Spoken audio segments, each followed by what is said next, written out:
Advent just means the coming, something that is coming. And so Christians see Advent as looking ahead. Metaphorically, we see Advent as we put ourselves in the shoes of Mary and Joseph and Zachariah and Elizabeth and all these people in the Christmas stories, and we look ahead to how they were looking ahead for when Jesus came the first time.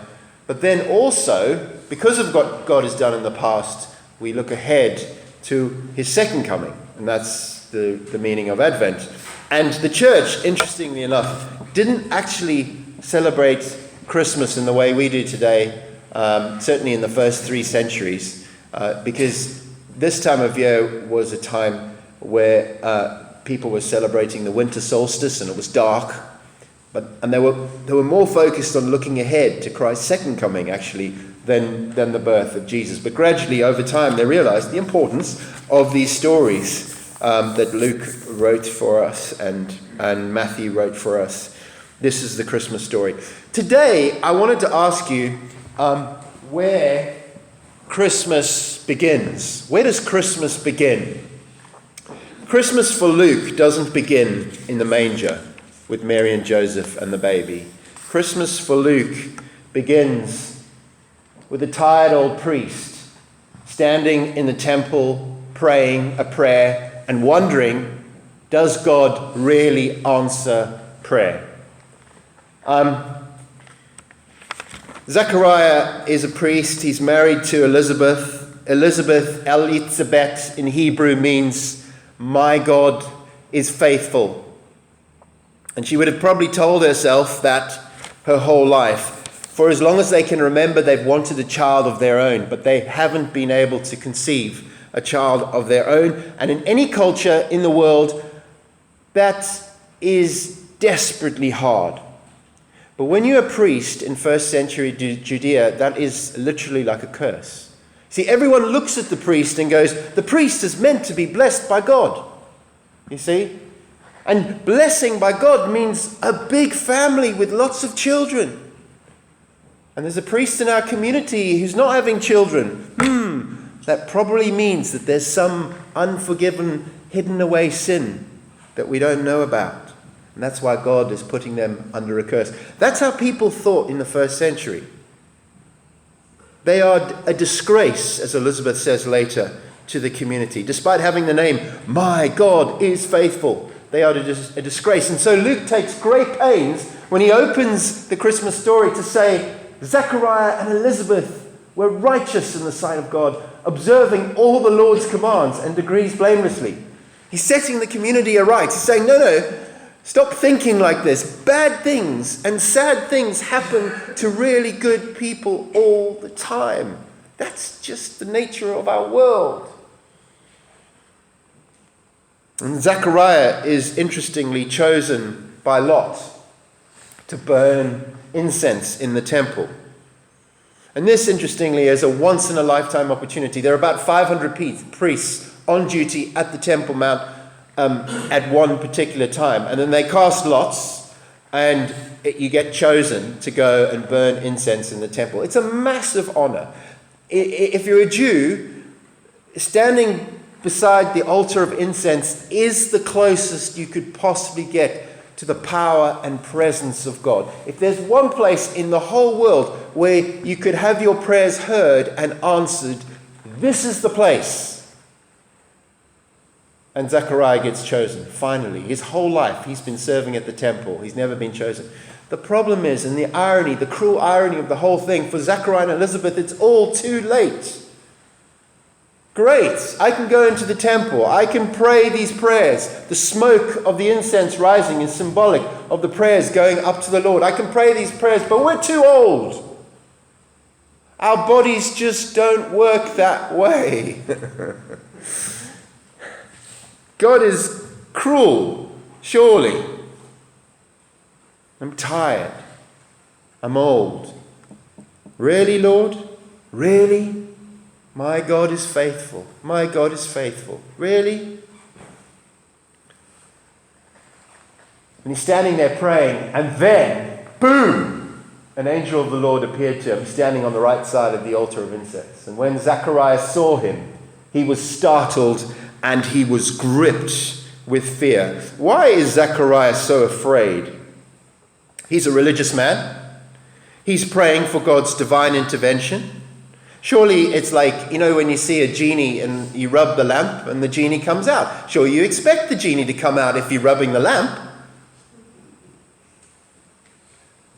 Well, he's afraid because in the Old Testament, if you came too close to the presence of God, you could actually die. There are actually stories in the ancient rabbinical literature in the Old Testament of priests going into the temple and they're tying a rope around the priest's leg, just in case you came in contact with the presence of God and you dropped dead, and they could drag you out without having to go in and collect the body.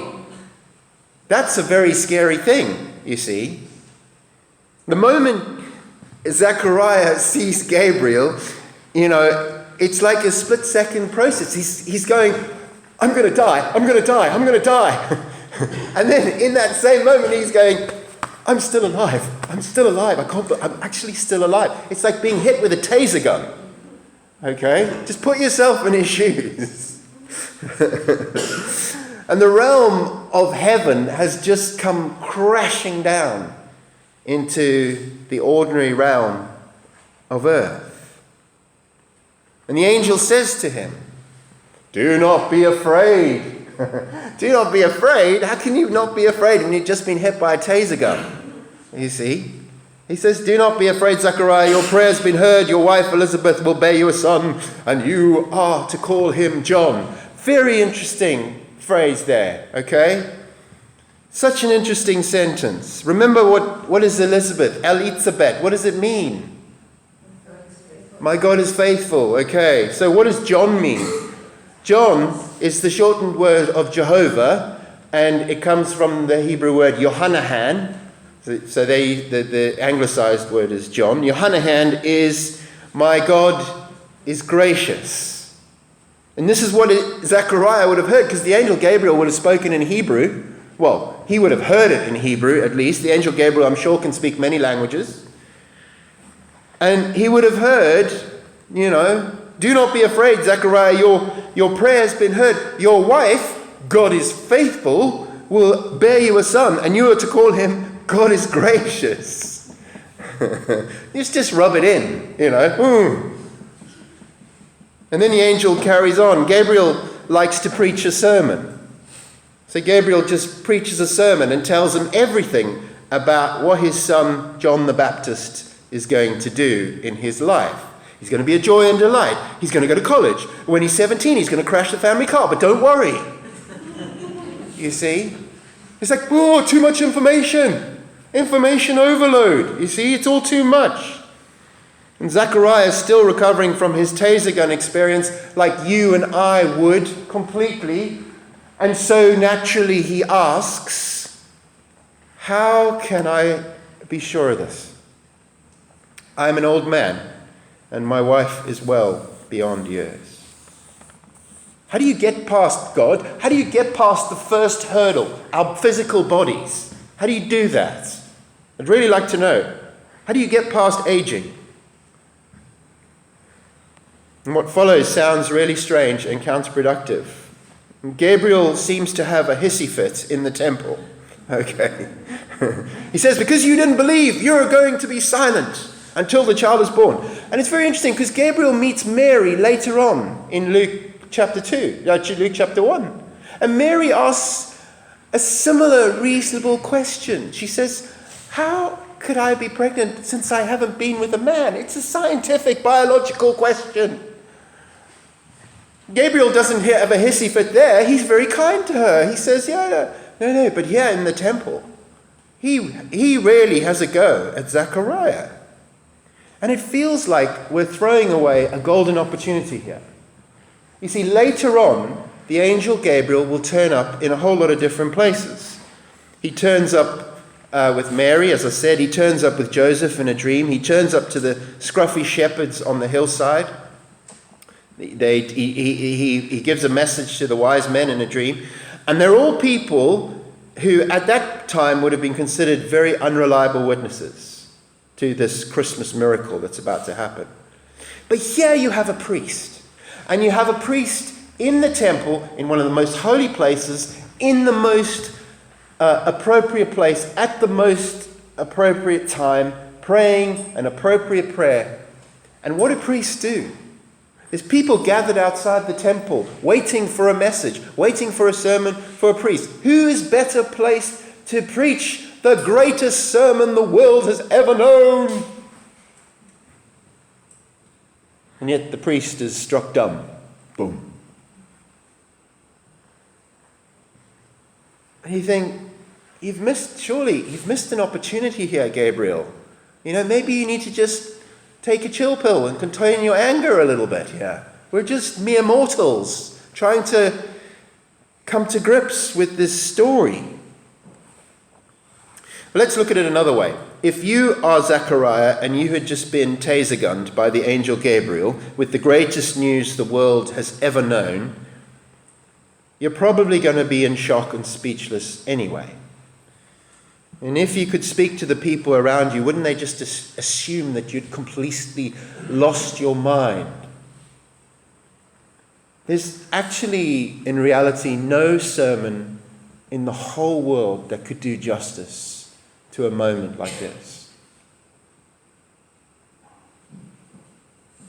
But we want to spare thought for Zechariah and Elizabeth, because they've been waiting their whole life. And now they're going to be waiting more. Zechariah is silent, but he can hardly contain what is inside his heart, but it's like it's trapped away. And I want to just go over, as we bring this to a close, what did Zechariah and Elizabeth learn from all of this? The first thing they learn about Advent is that Advent hope is real. It's not just pie in the sky. When we use this word hope, we often say, "Oh, I hope it's going to rain, but I'm not sure. I hope I catch my flight, but it could be delayed. No. These guys know 100% sure that something's going to happen. They can't explain it. But Zechariah's silence and Elizabeth's belly growing is tangible, physical proof that this is real. When you read the gospel stories, they're not presented as myth or legend. Matthew, Mark, Luke, and John all present this as real history. And the Bible speaks about the second coming of Christ 318 times. Not as myth or legend, but real. And we don't know what that looks like. And we don't know when that'll be. But it's 100% real for us to hold as an anchor in our hearts. That's the first thing that they learn. The second thing they learn, and it's the one I absolutely love, is Advent hope is slow and silent. I was standing in the queue at Morrison's the other day, and Morrison's has a sweet owl, okay? And the sweet owl's interestingly placed because it's quite close to the till, so it looks like you could either be in the queue at Morrison's or you could just be browsing the sweets, you see? So I was in the queue, but I thought I'd just be browsing the sweets on the side. And somebody thought I was browsing the sweets and not in the queue, so took the opportunity with massive bags to go past me in the queue. You know? And I'm not very good at waiting. None of us are good at waiting. The world we inhabit is a product, and we are a product of, is fast and loud, and waiting frustrates us. And then I had to just calm myself right down. You know, it's not good to get aggressive with fellow shoppers in Morrison's, particularly if you're the vicar. And I had to sort of tell myself that, you know, just be patient. But as I was standing there, and gosh, it took a long time. But as I was standing there, I was reflecting that actually almost every single character in the whole Bible is made to wait. You know, Abraham and Sarah only have a baby when they're 80s. Joseph is wrongly imprisoned for years. Jacob waits 14 years to marry Rachel. Ruth is loyal to Naomi and waits beside her for years and years. Moses waits in the wilderness for 40 years and never even gets to see the promised land. Hannah waits for a child. Daniel waits for 50 years in exile. People wait in the Bible. Loads of people wait. Jesus waits for 30 years before going public with his ministry. I'm like, yeah, he could have started in his 20s. The woman Jesus healed who had a blood disorder, we are told, she'd had that disorder for all of her life. The blind man was born blind. People wait. Advent is slow and silent. And actually, do you know what? That's a blessing. In some ways, it's painful. But it's like learning that God is in control and not me. And that's very, very healthy. It doesn't take the pain away. Third thing we learn, that Advent hope comes wrapped in the most unlikely packages. The world that we live in is run by superheroes. Everyone's a superhero. You go on Instagram, everyone looks good and well-toned and fit, and but the world isn't really like that. If you get one thing out of the Christmas story in Advent, is that God does extraordinary things with ordinary people. Ordinary people. People who are flawed. People who struggled with their faith. People who were old and frail and tired. But he uses them for remarkable things. Are we reading about them 2,000 years later? The fourth thing, which I love, is Advent hope forces us to care about what God cares about. Oh, we're going to have a baby. We need to go and get nappies. Where do you buy nappies when you're 80? Seriously, you don't have a choice. God is partial to those most vulnerable in any community, whether it's Jerusalem, whether it's Gaza, whether it's right here, and if we're going to be a Christian, when you let the Holy Spirit come into our heart, you become partial to other people who are vulnerable. And we do that together as a community. We're way, way, way more powerful as a community than we are as individuals. That's why we meet together. That's why we have solidarity together. That's why we call ourselves the body of Christ. We bear each other's burdens in love, in here and out there. We care for the people that God cares for.